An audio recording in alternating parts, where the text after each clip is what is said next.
Hey guys, welcome to the next tutorial of ethical hacking and penetration testing via Kali Linux. So in the previous tutorials, I taught you guys how we can go ahead and gain access of the target machine through Meterpreter and using own command prompt. So in this tutorial, I'll be teaching you as to how we can go ahead and start the Meterpreter, and then I will go ahead and convert that into command prompt and then again go back to our normal Meterpreter. And I will also be teaching you how we can go ahead. Normally we have the administrator's access, or whichever person is running over there, we have that person's access. But even after that, how we can go ahead and gain the system access, and we can go ahead and modify the files. How we can go ahead and bypass the user account control menu as well. So I will be teaching you all of these things today in these tutorials. So I'll just go ahead and start up my system. Okay, perfect. So my Windows 7 is I already have a payload, but I would be deleting that. The reason being my IP address is not static, it is dynamic, so it keeps on changing. So why am I seeing multiple? Okay, never mind. Perfect. So I'll just go ahead and delete this as well. Okay, so the first thing that we would need to do would be to start our own social engineering toolkit. So just go ahead and type SETOOLKIT and hit enter. And once you have the social engineering, and then fourth one, creating a payload and listener, and now the IP address. So my IP address would be yesterday it was 131, I believe. Never mind. And I will be using the second one over here, that is the Windows reverse TCP Meterpreter command, and so it will spawn a Meterpreter shell on the victim's computer. So I'll just type 2 and I'll hit enter. We'll be using a backdoor executable, and I'll use a normal port, that is 443, and it will be created. So I'll just go ahead, and by the time it's getting copied, I'll just open my payload folder and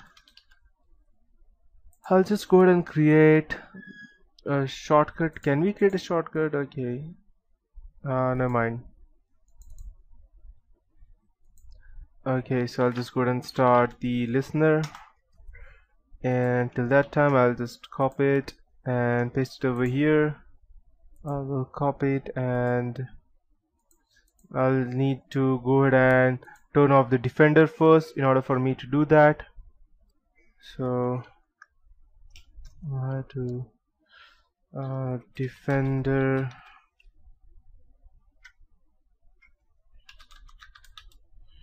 Windows Defender, what is it called exactly? Let me check. Okay.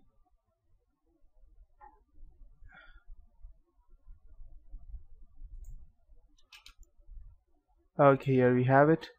And I'll just go ahead and turn this off. Okay, perfect. And I'll minimize that. I'll paste it over here. Okay, I'll just copy it again and paste it over here, and I'll just cut and I'll paste it over here in Windows 7. I'm unable to copy it together, that's why. So I'll just go ahead and start it right now. Let's see. Okay, we have the session opened. So okay, and I'll just type I space 1. Perfect. So now the first thing that I would like to go ahead and do would be, I'll be showing you how we can go ahead and get access of the command prompt from over here, and we can do anything that we want over here. So I'll just go ahead and type. There are multiple ways of doing that. A simple way would be just to go ahead and type shell, and you will be able to open. But just let me check, if I want to come back to the Meterpreter prompt, what would I have to do? So yep, shell, and look, wait. Check. So these are the files, these are the commands that we would be using. Most of them we would be using them today. Okay, perfect. And I'll just type shell and we have the command prompt. As you can see over here, I can do anything that I want, so I'll just go ahead and create a new file. So I'll just type, wait, what was the command to go ahead and create a text file? Let's check some of the important DOS command prompts that I would be teaching you today. So the first thing would be to go ahead and check the system information of a particular person. So in order for us to do that, just type system info and you will get all the information about that specific computer. And it should be via desktop. You should know that. You won't be able to run it from anywhere else. So as you can see, I have all the information. Test user is the username of the PC. It's a Microsoft Windows 7 and it is multi-processor OS. And it's based on a virtual platform, that's VMware, the one which I am using right now.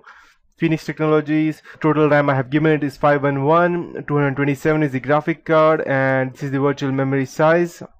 And this is the Intel network card detail. The physical one that I have just been using to connect through VMware. After that, if I want to create a directory, I can just type mkdir and I'll just type, let's say, test. And if I go ahead and see over here, as you can see, I have the test directory.